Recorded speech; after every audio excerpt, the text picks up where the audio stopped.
Welcome to the Newton and Willows FC podcast. Each episode we'll be bringing you news, reviews and previews and everything Newton and Willows FC. The boys, the girls, the men, the ladies, the kids, everyone. Are you a player? Are you a coach? Are you a fan? Come on and listen to this amazing episode. Hi and welcome to the Newton and Willows FC podcast with me, Rob Flood. This week I'm delighted to welcome a few of our coaches to the pod. We have Lee, Mike and Norm. Gents, how are you? Good, mate. Good, yeah. Good. They sound very quiet at the moment. I think that's going to change. So, gents, look, thank you very much for coming onto the pod. Very, very important. We get the coach's perspective. So if we just go around first and see what team you're coaching, and then we'll get into the guts of the podcast. Is that okay? Lee, you're up. So I am the Newton and Willows Girls Rams team. We're fairly new this year. We've merged two teams together. Our first year competitive, so under 12s this year. Brilliant. Yeah, I'm Mike. I'm the under 12s Eagles coach. Been doing it 5 years now. This is the first year competitive. Not doing too bad. Brilliant. And Norm, we're Newton Raiders under 13s. It's our second year competitive. 11 aside now as well. So that's new for us this season. Brilliant. So just listening to that, quite a bit of newness in terms of competitive and, 11 aside. How would you say that it's changed from non-competitive to competitive football? What's changed for the Rams, or what would you say is the biggest change? Well, the results matter. And there's league tables that you can see. I think not so much for the kids has changed. I, as a coach, tend to feel, for whatever reason, not through parents or anything, a little bit more pressure. But I couldn't tell you why. I think just because it's competitive, you just tend to amp yourself up a little bit. Maybe, but there's other coaches and teams at the club that are in competitive, and you would look out for those results as well, no doubt. And you want to see that you're getting those results as well. I've also found not so much aggression is probably the wrong word, but playing teams that we've played before or previous, you tend to find like parents are a bit more, coaches are a bit more vocal now, like things for screaming for pens. It seems to be like other people don't care so much about what your kids feel, as long as they win. Yeah, that's the biggest difference I found this year, particularly on our Sunday league, because we play Saturday and Sunday league this year. So mindset changes. Yeah. It's natural, isn't it? If we're training to do something, you go at a certain intensity. When you actually go out and compete, it goes up a notch, doesn't it? So I'm no doubt that goes hand in hand. And Mike, what would you say? Any difference to that? No, like looking for the results and looking for the other team's results. It's good. Like, I find myself checking it all the time. I know it's not going to change all week, but it's literally looking at it and thinking, we can do this. Like a mathematician, just like, it's like the Rain Man, innit? You're literally looking at it going, I'm having it. And it's when it comes, it just makes it feel better when you win, to be honest. Because it's, like you said, like a non-competitive, it's great. But then when you get into it, because I'm quite a competitive in nature, it's just, and then the kids love it. Like, friendlies are great, but when you've got that edge and you're going for something, it just gives it a bit more. 100% impetus. And the 11 aside, Norm. So I'm going to second what Lee said about the competitive, because I don't think for the kids it changed too much. It changes as a coach. It changes because the kids are still doing what they've done for the last few years. They're still going out there, still doing it. Yeah, there's points on the table, but I think they do forget that when they're on the pitch, and they're still playing as if they're not competitive. Whereas for me, and for the other coaches, when you're competitive, yeah, you want to win. It's not all about winning, but you want to win. There is a point. So I think there's an added pressure as a coach, not where you're stressing out and stuff, but there is a bit of a responsibility. I had a season last season which was competitive, and we finished bottom of the Prem, and it was the hardest bloody season we've ever had. So trying to keep the kids' mindsets up every week, knowing we was going to get beat. We shouldn't have been in the Prem, but we was. So this season I've come into it, not stressing about it, but wary that, right, it's competitive again, because we're back in the Prem again. We got relegated, but we went back into the Prem, and we've held our own this year. So the kids haven't changed. They're still doing the same, and I've just tried to relax it a little bit, but at the same time, results do matter now, and matters to parents, matters to me, matters to the kids. So it changes you. I think it's changed my mindset as a coach, for the better, for the worse. Don't really know, but Yeah. Well, that's natural though. That's the journey that a lot of coaches go on, a lot of sports people go on. You know, whether you're playing, competing, non-competitive, coaching, managing, whatever the case may be, because ultimately you turn up there week in, week out. You're on the side. People are looking at you. You know, there is an expectation, and if it's not going too well, and you made a substitution, it's a oh, you shouldn't have done that. And you'll hear that in the background. People might not be quite as vocal, but you all got smirks on your face and nodding goes, yeah, it's true. Every word that he said On my Xbox Go camera. I've set my camera up and the parents clear. But they're only doing what we do at the TV every week or on the terraces, right? It's who would be the England football manager, because everybody else is the greatest manager until it's actually. But going competitive, that you are front and fore of everything that's happening, and it will not always work out. And sometimes the encouragement or not encouragement or words of advice offered to you, whether you want them or not, how do you take that at times and go, do you just want to turn around and go, well, you come and have a go? I've got a really good parent group. I think I've put pressure on myself early stages, but we've gone through such a massive transition of creating. So we had two teams, Raptors and Gators, and we merged them into one and offered Saturday and Sunday football. So we still had two teams, but one team would perform Saturday and Sunday. And to get in the squad, you'd have to be available for Saturday, Sunday, train twice a week. The idea is if you do more, you get better.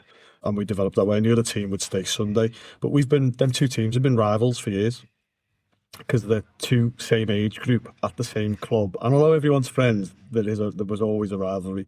So we struggled with that difficulty, but we're flying through that now at the minute, because once you put the kids together, they're all fine. I think, though, and I practiced this spiel before I come in the car, I think the face of grassroots football is completely changing. I think what we know from 5 years ago to now, particularly in the girls element, because you've got ETCs, you've got clubs like Blackpool have community teams where they give you a Blackpool kit, but you're a grassroots football team. So you unofficially play for Blackpool. So all the best kids are going to go there within that area. You've got clubs like PPC who pay the UAFC coaches, they pay them. We got the number. But they pay coaches to coach grassroots teams. They're in the NYSL. You've also got, I think, is it Stretford that are advertising for paid coaches for grassroots football teams. Yeah. So if you think about that, it can only be down to the expectations from parents, not so much kids. Can my daughter play for this team? Is there an opportunity to do this? If I move them to this PPC program, as an example, you're getting not the best coaches, but you're going to attract. If you're paying at grassroots level, you're going to attract. So I think the whole face of grassroots football is completely changing.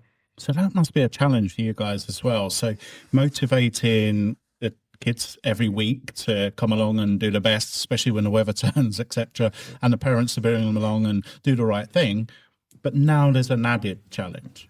Is that what you're sort of putting out? Yeah, well, even so, my daughter's just signed, a bit bigging her up, but she just signed for the Salford ETC, and they go and play every couple of weeks at different, so we play Crewe, Preston, Liverpool, City, and that's a big thing now, and that's funded, so it's free.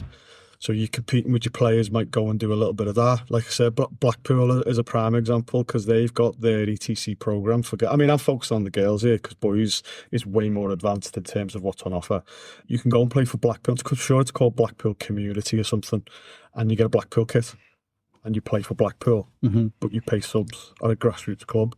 Now, as a parent, stepping back from, don't get me wrong, I think Newton's absolutely amazing. I wouldn't take my kid anywhere else, and it's the perfect environment to thrive in.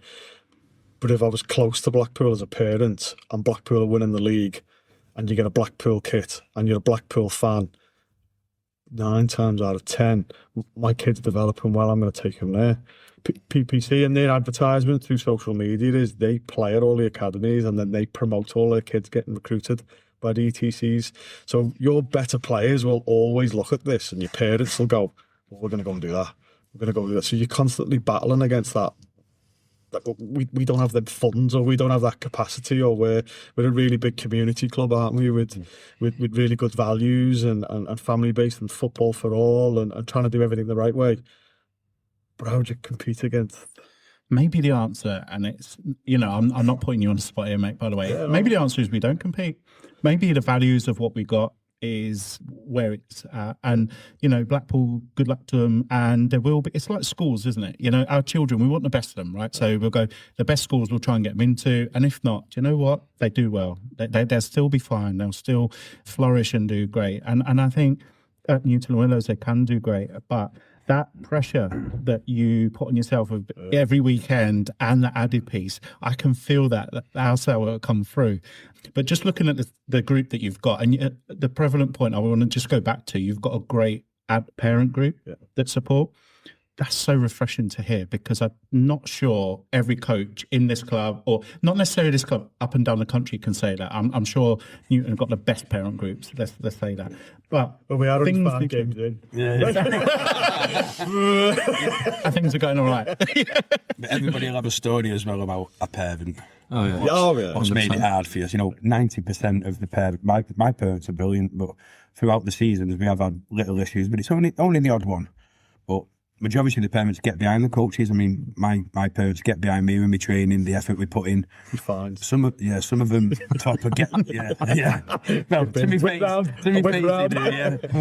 But going back to when he was on about with the girls and the recruitment, most of my players, like, we've had to, the advertising you have to do for grassroots players. I don't know if it might be different, but I think when the boys go to academies, you don't really see that in our division. You get some really good players, but trying to recruit is so hard, because a lot of, like you've seen with the Blackpool thing, a lot of the lads who's been into Cat 1, 2 or 3 academies, if they come out and find a grassroots team, they do tend to home towards certain teams every year. So trying to recruit players to play in the Prem of a half-decent standard who's going to get stuck in is hard, but I think I've took 7 new players this year, thanks to the club, with the flyers and social media and advertising. But some days I'm advertising on 10 recruitment pages on Facebook every single day, hoping that one person gets back to you. So I can see where you're coming from with the Blackpool thing.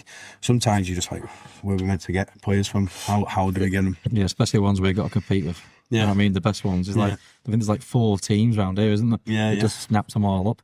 And you're like, you can't compete. There's obviously clubs that are going to go, we'll give you money, but at the end of the day, it's the pressure on the kids, isn't it? Absolutely. And then when they get kicked out and they're like, well, hang on, I was at academy, then you've got to try and get them level-headed. I've got 2 players in my team. They've been to academies and done what these 2 have done. And I've just kept them level-headed, just treat them the same as everyone else.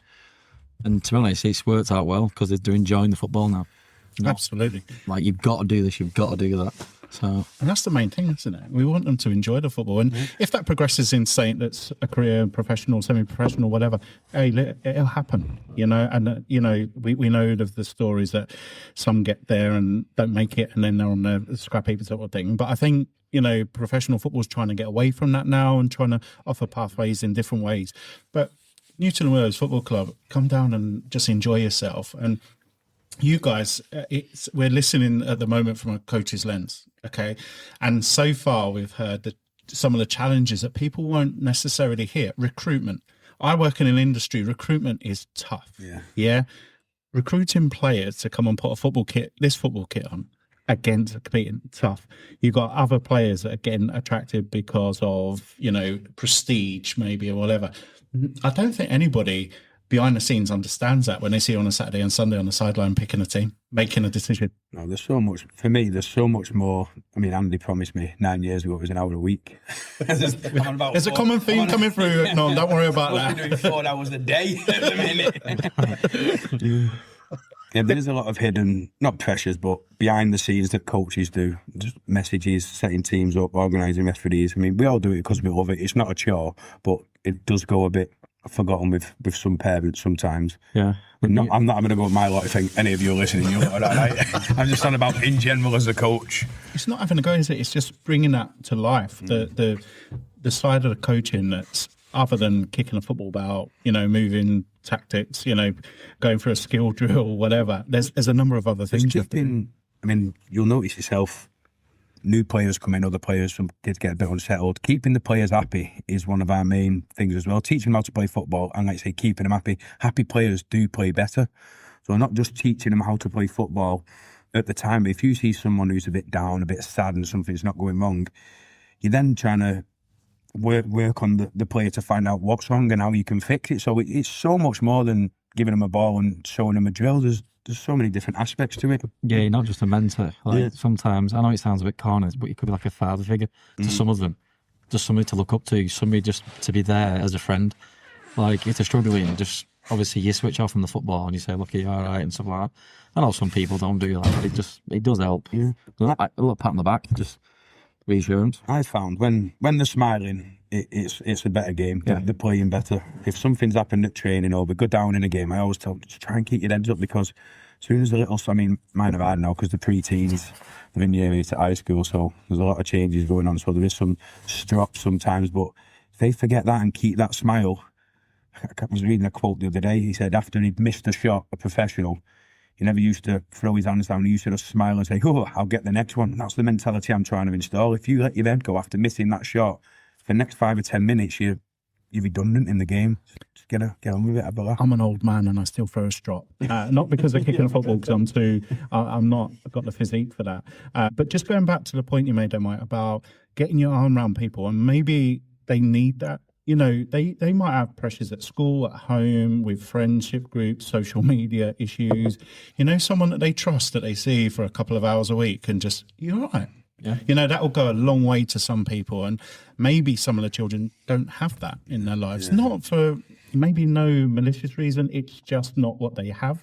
And just being that person, and I know that's quite challenging as well, because you know there's lines and boundaries, and you want to make sure, but at the same time, the power of that you guys give, and all the coaches, it's amazing. And so again, some of those things that people won't see, some of the parents won't see, and a lot of the, you know, us around the club won't see. It works the same way as well. If Andy gives us a little cuddle, we feel better about our jobs as well. Oh, that's sweet. I'm good. At the next AGM, more cuddles, please. I'd love to see that on the agenda. The small print. Mike said, I don't. I'm opting out. Where do I sign? There's an opt-out I box. can't see that. I'll sit at the back. Can't say that. You know when you get the opt-out of marketing box now, when you tick it, so, yeah, I'll opt out. But there must be, you know, you guys do a lot of behind the scenes work, like we said, but it must be quite fulfilling being a coach and seeing good, bad, indifferent, adversity, progression, slight regression sometimes, new players coming in, people going off. There must be a lot of reward coming from that as well. 100%. I mean, when I first started, I had, not in a bad way, I've had every like level of like ADHD, autism and stuff like this, and I've had it all the way through for 5 years coaching. I've had ups where I've been romping everything, and then downs where I've had to like just have different coaches. I've had different players coming in and coming out. I've kept a core. I've got like 4 players who are the originals, but with the ADHD and the autism and stuff, you've got to work that out, and it is. But now we've literally this season turned a corner massively, and it's just, they're all jelly. I mean, I do treat them all the same, to be honest. Like the ADHD, the autism, I don't corner and put them to one side and go, "You know what? Yeah, you're not like the other lads." In my eyes, you're just the same as everyone else. Treat them that way, they don't think they're like, what's the word? Like, they're not different, are they? There's a belonging. Yeah, that's what I mean. Like, they're not like put in a corner. You know what I mean? They're not like, they're not tagged. Yeah, you know, there's no name. It's just you're the same. You just have a condition. And yeah, so and I bet with that, unless you're in maybe professions such as teaching, coaching, maybe management at levels, you wouldn't come across people that you have to work out with ADHD, with autism, with maybe home struggles that they can't work out for themselves. As adults, we're expected to work things out for ourselves, aren't we? Yeah. But you know, children can't do that. So that must give you additional life skills to help support that as well. Yeah, definitely. It's definitely hard. It does take out of you, but like I said, if they're smiling, that's what it's made. That's what you're there for, aren't you? End of the day. I love it. I absolutely love it. I think I'm in my 9th year now coaching, and I could never see myself not coaching at the minute. There's some coaches just do it for some really fun. Like it, yeah, for their son. I absolutely love it. I do. Brilliant. Yeah. That comes across because we don't do a video podcast at the moment, although I do believe that's on the agenda. But Yeah, people can't see the smile on your face as you're saying it, and you can't hide that. Nobody can hide that. And some people do it because they may have been forced into it by someone, or can you just help out this 1 week? And next thing you know, 7 years later, they're still turning up and thinking they got to do it. It's the right thing to do. They don't want to let people down. But to have the passion and love to do it as well, that must go a long way. You need that for a bit longevity, right? Yeah, Yeah, definitely. I started when Alex was at the academy, so he was 4 and 5 years old. We're now under 13s, and now my little girls have started, so she's at year 1 at academy, so I'm taking a team again. Because they're the good years though, from under 7s to under 10s. So it's fun, it's good just seeing them go out there when there's no competitiveness and everyone's just equal on the pitch. And I'm looking. When I look back now, I always think, oh, I missed them years with Alex, but I've got it again now because I'm doing it with Blossom. For my sins all again. So it'll be 2 games on a Saturday now. I was going to speak on this podcast, Rob, but I'm going to call him out for something there. He said non-competitiveness. Why do you keep boasting about him being the only under-6s champion, right? Bringing a trophy back to the club? Because it's a fact, isn't it? Yeah, it's non-competitive. It doesn't, you heard it here first, listeners, right? Norm Keane is non-competitive, right? But we won a trophy under 60s. I don't think anybody's going to believe that I'm competitive. I just want to ask a question. Or did your daughter get a choice in the matter to play, or is it? She wanted to play, to be honest, because she's grew up at home. I mean, she does dancing and ballet and jazz, tap, all that as well. But we're quite lucky. We've got a bit of space in our garden, so we have a goal. And ever since she was around the garden, I know it sounds a bit cliche, but me and Alex were in the garden, the dog's in the garden. She was always in the garden. She was cracking goalkeeper too, as well. So Yeah. She didn't have a choice at that one. But no, she likes football. She watches at home with us. She likes playing it. She does the dancing stuff as well. But she loves the academy. She really likes Kevin as well. Kevin's brilliant at the academy, but yeah, she likes it, and I like coaching, so we want to do it all again. Amazing. Some tenacity must come through. You have to have right to be a coach at any level, but to do that with children, with the expectation, the adult, the organisation of what you do. A professional coach will turn up, put a drill on. The manager will say what they want, and then they'll go back again. The FA do everything else. The tenacity to keep going when it's a bit tough. Players are not shown on a Saturday or Sunday. You're a few players down, maybe. Maybe I'm making this up as it was bad back in the day when I was doing. But to keep going, it must. That tenacity must come from him. But that drive to do it, is that the pure enjoyment and what you're giving? Is that how you keep going? I think so. I think for me, so my background's American football. I'm not the same as these guys. I am probably 2 years in to coaching the girls. My background was I played American football for 9 years, and as much as the sport, I enjoyed the sport. I know nothing about it, but it was the journey with all them guys for that period, and it's better than any money I've ever had, any career I've ever had, any just to be around all these different people and to go from A to B. The journey was the best bit. So when Alana started playing football, we floated around to find the correct environment. We found Newton Willows, Mike Callahan, Chris Diggum, the other guy Mike, and the coaches were amazing. And we just fell in love with Newton and that environment. And then my addictive kind of personality comes out, and I go, right, okay, I want to get involved. I can maybe help. I think because in my head, I just think I can do things a bit better. I'll watch how you do it, and then I'll adjust it a bit, and then I'll try and do this, and then I'll tweak it. So I went and done my UEFA level 1, my national goalkeeper, and took the girls' teams on. We've moved them to a Saturday, Sunday, because our subs are so low. I can provide this platform, and this is where I know I was drumming on about the other clubs and so on. I think what we've provided this year for the girls will be a benchmark for other ages within the club, because for small subs we offer Saturday, Sunday football, 2 days training.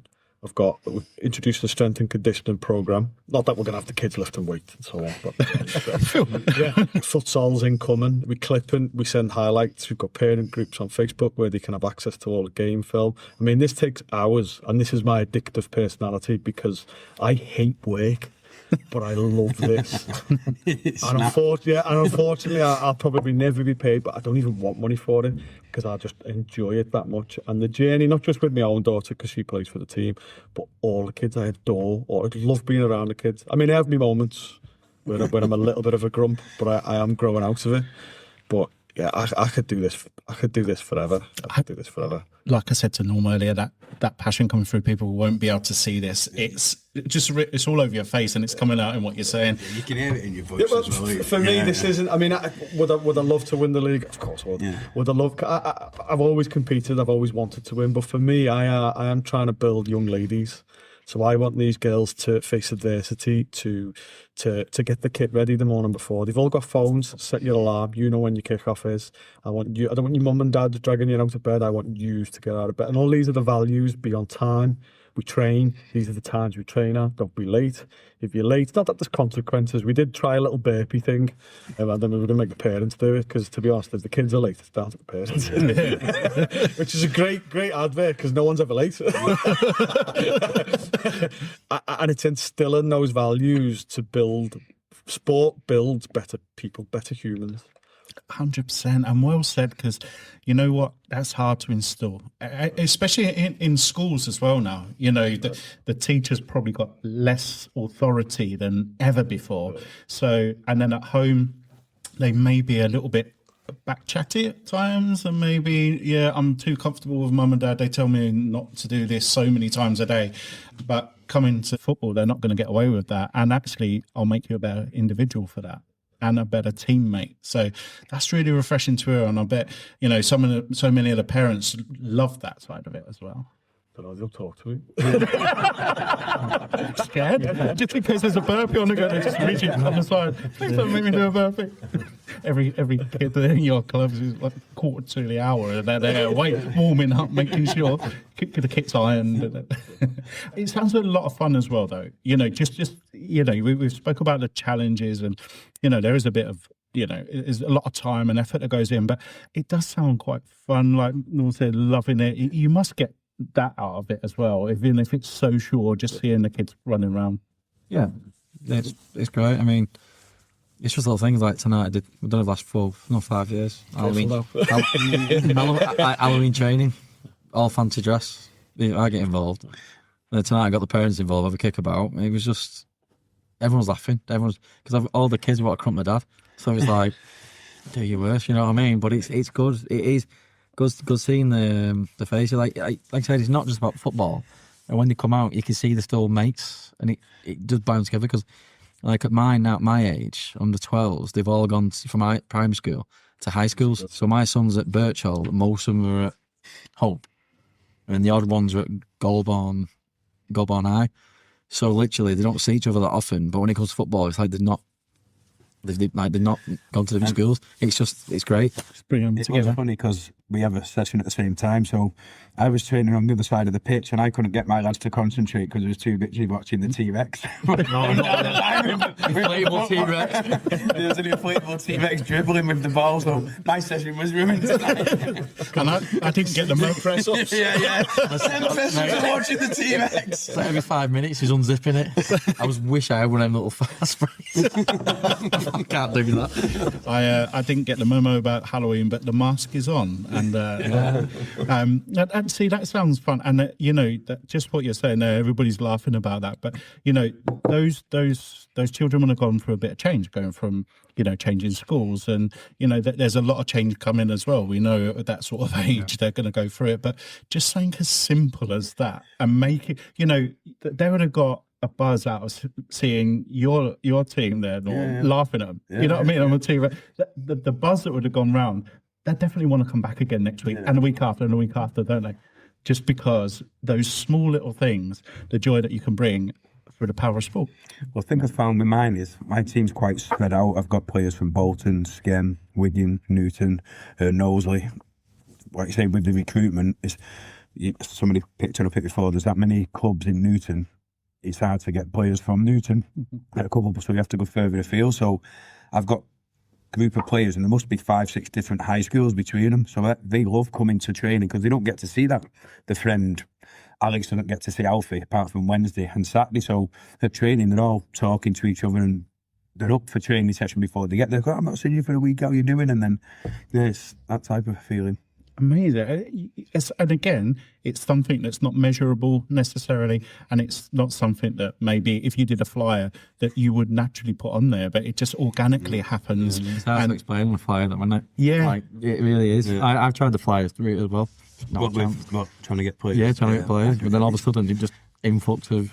Yeah. I mean, I've got to give our Dexter credit because he got his mates from his school. From primary, he was like, yes. And they were good players. Like, yes. Well, that's what, when they go to high school, does any of your mates play? They're looking for a team and you're sending the kids out on scouting missions every week. Who's the best, who's the top players in the year? Get them down. I know it is good. Like I say, we all love it. We wouldn't do it. You both spoke passionately about it before. It's a feeling you don't get off anything else, really. I can't wait for football. And plus, I like playing myself. I know you said you played American football, but when I've got both my legs, I get stuck in with training. I'm not from the sideline. I'm in there showing them the drill, showing them the intensity I want. I love kicking the ball as much as they do. Coach will show you how to do it, and then I'll put it wide and the ball laughing. It's like, well, you put it in then. And, it's good.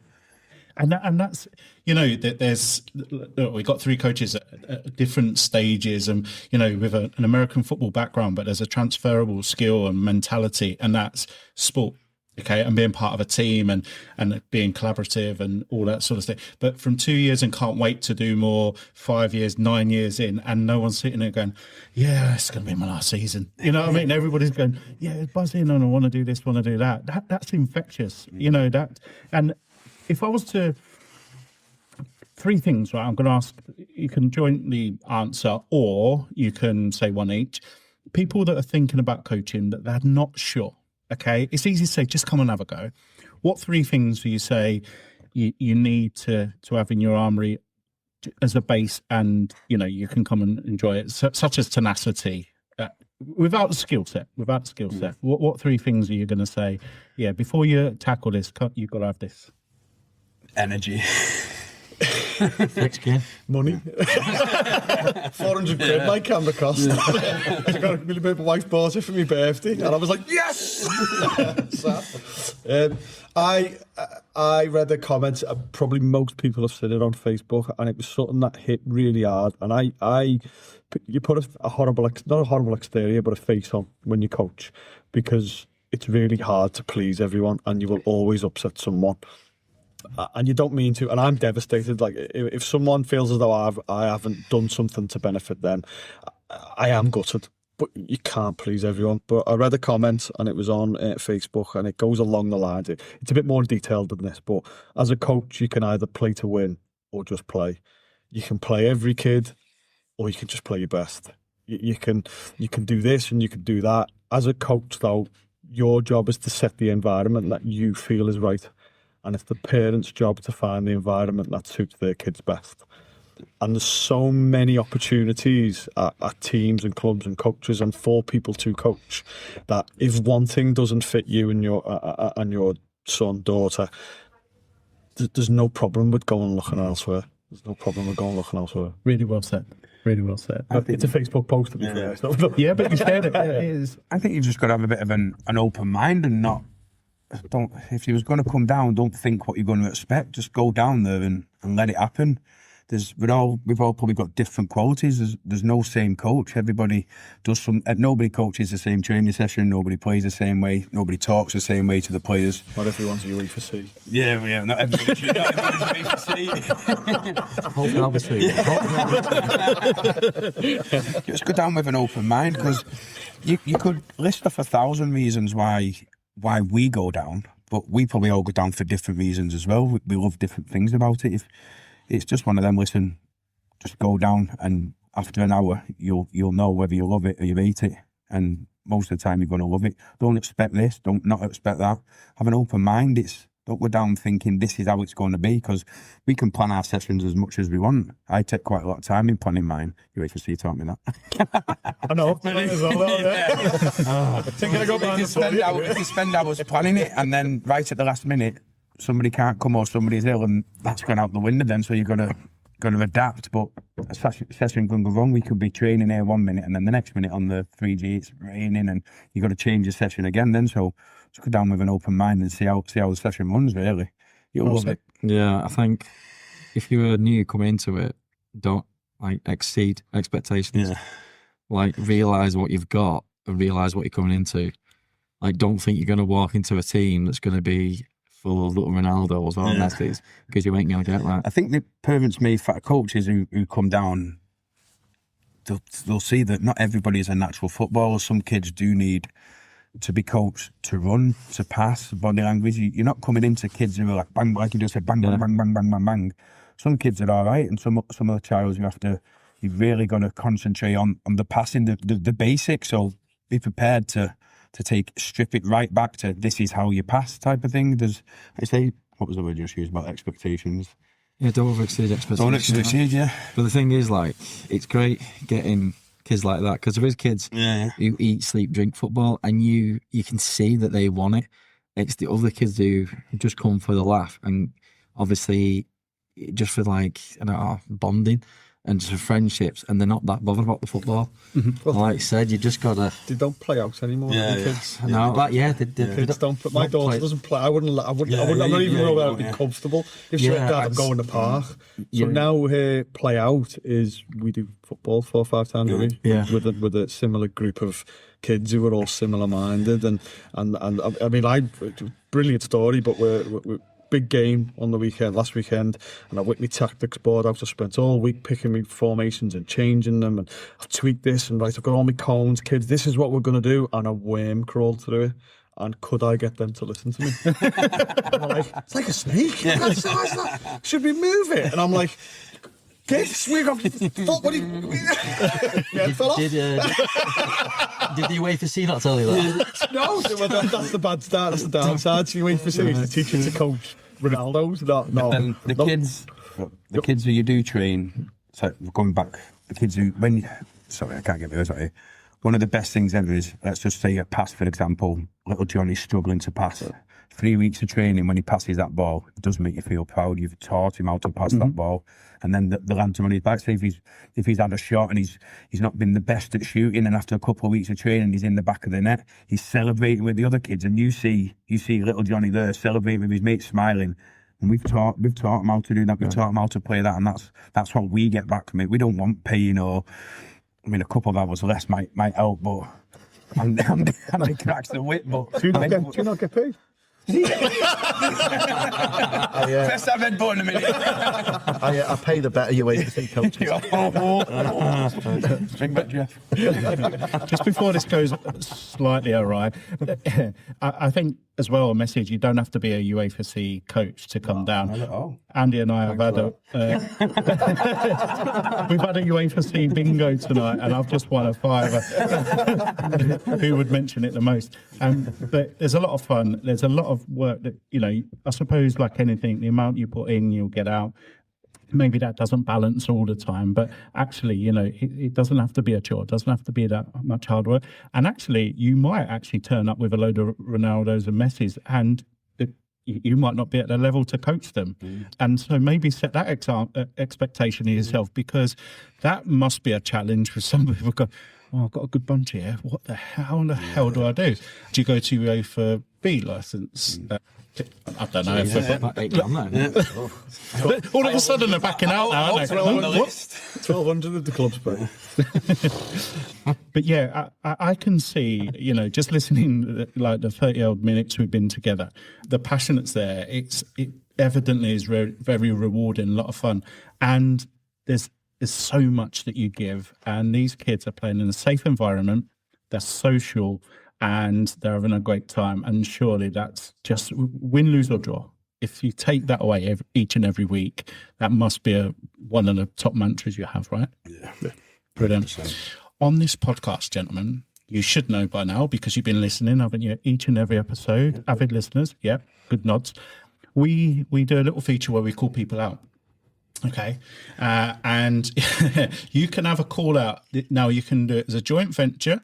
You can be more brutal and do one each. It's up to you.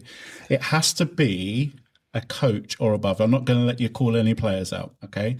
They either have to come onto the podcast or there's an end of season forfeit if they don't, for example. So have a think, who do you want on, what do you want them to do? Does it have to be a coach? Because I think it'd be nice to get some insight from the parents. Jesus. Go for it. Well, I'm saying go for it. It's easy for me to do that. Andy's like, give me a list. Give me a list. It's better. Yeah, It would be good to get parents. I think it'd be nice to get insight because we think. I mean, I don't think I know it all, but They'd be able to answer the questions like we've just been asked, but from the other side of the rope, as to speak. So it'd be good for the coaches to hear the parents be sat in here and tell us what they think we do, or if they don't do enough. Or do you want me to edit this before you lose a load of players because the parents ain't turning up? all my parents are busy. Being good parents. Oh, coach, I've got a few. I'm just trying to think. There's one I'd like to come on, but what? No, he's. Can you two have a think as well? I can name some, but Well, this is it. I'm trying to think. It's 18. It's under 18 rated, isn't it? So Yeah, there's no split about. He's not coming on. I think Cy Lord would be all right on here. You know. Cy Lord. I've been doing it as long as Cy Lord. Me and Cy Lord used to do academy together when we first started. So we've been the same age group all the way up. Cy's a brilliant coach. When you get split into abilities, which I'm not saying it's right, but you do have to sort of split off in not abilities of these are the best and these are not. So you want the kids to be playing with players around the same ability, whether it's lower level, a little bit better. And I know Cy got a lower level ability team, and he's stuck by him 4, 5, 6 years. He had quite a lot leave, quite a lot coming. He's a really good coach, and he went through a bit of a struggle. I'd like him to go on the podcast if he would. You've just called him out. You can't backtrack and go, yeah, he's a really good coach. No, he is a good coach. I've got to big him up, hasn't he? Yeah. You can't call him I'll out. tell you, he's a better coach than he is postman, because them letters never used to come. So, what's the consequence or forfeit if you don't come on? I'll let you think of that. I've got one. Oh, yeah, I've got that. Yeah. Gone. I've not a forfeit. I've got someone to get on. I've just solved the whole parent issue. So Mike Callan, because he's gone from a coach for taking a team from under sixes, from under sixes all the way up to this age group under 12. So I joined Mike last year with the Gators, and then Mike stepped back, and I took over and created the Rams. So he's now a parent. So he's gone from two coach. lenses. He's gone from coach now into parent. Good chat. Really good chat. Yeah, I've got one. Aidan Doherty. Oh yeah, Aidan. He's a good coach. I've coached not with him. His team is a year below, but I've trained some of his kids, and every time I've struggled, he's been there for me. He's a good coach. Like there's a pleasantry, I suppose. I tell you one thing: if he's forfeit, he's got to wear a United top. Oh, is he a Liverpool fan? Yeah, he is, yeah. That's 100%. Oh God. We'd forfeit him to wear the Vulcan top, but he wears that anyway. I don't know. I'm having going dark side, but in Bill's time, what we play for them. I'll tell you another one. Sam Williams as well. Sam Williams is nice. Oh yeah, lad. Sam. Yeah, Sam's a good lad. Yeah. We've gone from one from about 8. Yeah. Every coach is coming on in the next 52 weeks. Everyone's not been on it. No, nice one. And you've called them out. I also do say that if they've not heard that call out by listening to this, then more shame them as well if it's just been word of mouth, right? Because just in case you are thinking of missing an episode, you've got to listen all the way through each, because you might be called out to do that, right? Oh, do you? Yeah. So Again. brilliant. Gents, any lasting comments, any final comments before we wrap up? I think the direction the club's going over the last few years with the podcast, the social media, I think it's a massive step forward. Like I said, I've been at this club a long time. It's always evolving. The number of teams evolved. Facilities have obviously evolved over the last year. The best facilities around. the chairman involved for better. What Did that hurt? No, the club is for me is massively heading in the right direction, and I love the new approach with the podcast and the social media, because I do like a good social media post, and I do like listening to the podcast, and I'm happy with the way it's going with the facilities, the way you get treated, the podcast. Like I said, the social media for me it's forward, full steam ahead. Yeah, I reckon that it is good. This podcast is. It's the first time I've seen this in a grassroots football team. Like I said, the facilities, they're good. And just if you need anything, you're there. You know what I mean? I was going to just say, sorry, the club do support you a lot as well. Like I said, I know we're going about it. The club supported me with me away for sea, put me straight through. Any support you need all the time, the support's there for you. You're not alone in coaching. If there's a problem, there's somebody to speak to. We have different. Not what's the right word, different departments if we want to speak to welfare, sponsoring, kits, anything, I think if I could just interject for 1 minute, because I want to thank the coaches for coming onto the pod. Some of them had their arms twisted, and Norm just said, yes, please, when? Right? That's how he done his leg, trying to sprint to get onto the pod. He's been in the barber for 8 hours, making sure he looks good, and we're not even filming it.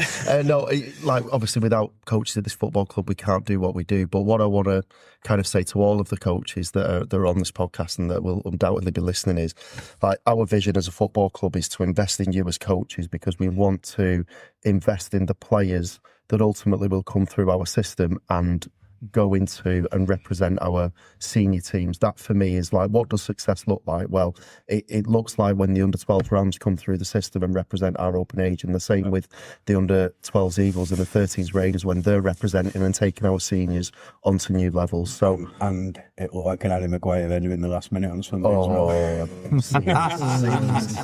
That was going so well.